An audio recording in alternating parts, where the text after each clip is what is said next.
الحياة ما لها قاعدة ثابتة، ولكن كل إنسان هو عوالم، وهي العوالم بتحترم الآخر وممكن ترجع توقع بنفس الخطأ. ولكن بمرحلة من المراحل رح تكتشف، الإنسان رح يكتشف إنه اللي عمله ربما مو خطأ، لا ما هو خطأ، هو لا ما في مشكلة، بس على أن لا يتم الاجتزاء أو أخذ العبرة من الكلام. كلنا مرينا بقصص ومواقف صعبة بحياتنا، شو القصة الصعبة اللي مريت فيها وما فيك تنساها؟ والله هو موقف فعلا كان صعب، لأنه كان محرج. بإحدى المرات كان عندي صديق عزيز جدا علي، وكان عنده محاضرة لازم يقدمها أو عرض برزنتيشن. فبتفاجأ بأنه بآخر لحظة ما كان قادر يقدم هذا البرزنتيشن، لأنه اللي انطلب منه بطريقة العرض مختلف عن اللي هو محضره. فطلب مني بنفس الوقت أني أنا اللي أقدم بناء على المساعدة القديمة بنفس البحث. وللصراحة لولا ما أتدخل بآخر يعني لحظة كان رح يفشل. ولكن لما ساعدته ما حسيت بهذا التحضير اللازم يكون، وسبب لي إحراج معه. ولكن رغم صعوبة هالموقف هذا نجح وشكرني كتير. بس هذا الموقف مستحيل انساه، لأنه كتير صعب انه انسان يحط ثقته فيك وبنفس الوقت بسبب المفاجأة ما تقدري تخدميه بالشكل الصحيح. طب هو ما كان عنده علم بالشيء اللي كان لازم يحضر له قبل ما يحضر؟ كان عنده علم. طب ليه ما حضر؟ ما بعرف شو أسبابه، أو لنكون أدق كان في حدا معه وانسحب. كان في حدا معه وانسحب، ولما خبرني أنا ما قدرت اني اخذله او اقول له لا.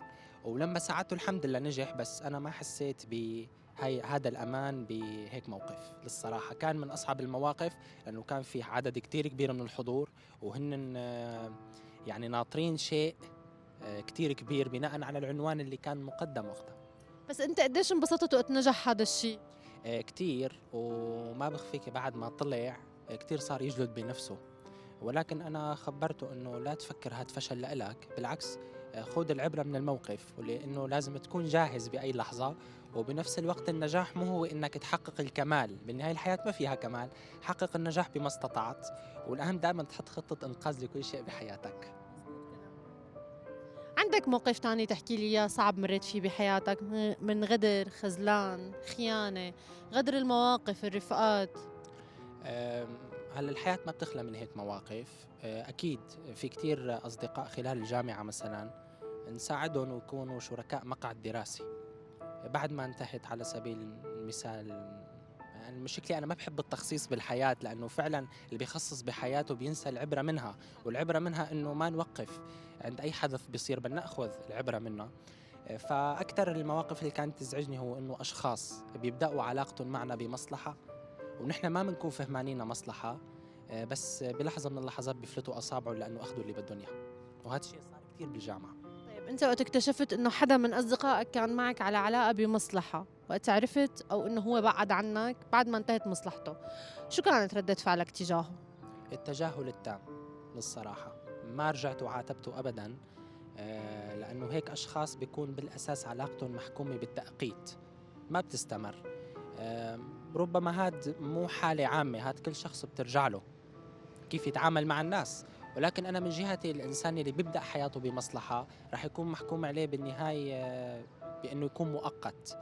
طبعا أنا شعرت بخذلان، شعرت بشعور غريب جدا، أنه وقت اللي بقدم مساعدة لشخص أنا بقدمها بناء على أخلاقي مو على حاجته هو. ولكن وقت اللي بيفهم حاجته للناس على أنه هي فقط مصلحة، فرح يفشل وما رح يكون صاحب علاقة سليمة مع حدا. صح، مزبوط كلام. أخذت العبرة من الشغلات اللي مريت فيها بحياتك؟ أكيد، بس هذا ما بيعني أنه ما نرجع نوقع بنفس الأخطاء. أحيانا بتكون أخطاء بحكم الضرورة. بيقولوا لك الطبع يغلب التطبع. من الصعب الإنسان يخالف أحيانا أصوله ومبادئه. طبعا بدك تقللي ما في شيء ثابت صحيح. الحياة ما لها قاعدة ثابتة، ولكن كل إنسان هو عوالم، وهي العوالم بتحترم الآخر وممكن ترجع توقع بنفس الخطأ.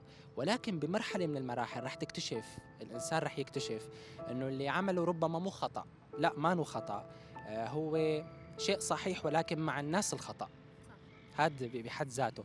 فأكيد الإنسان يوميا بيتعلم، والإنسان يلي ما بيتعلم لا يمكن أنه يكفي بهي الحياة أبدا.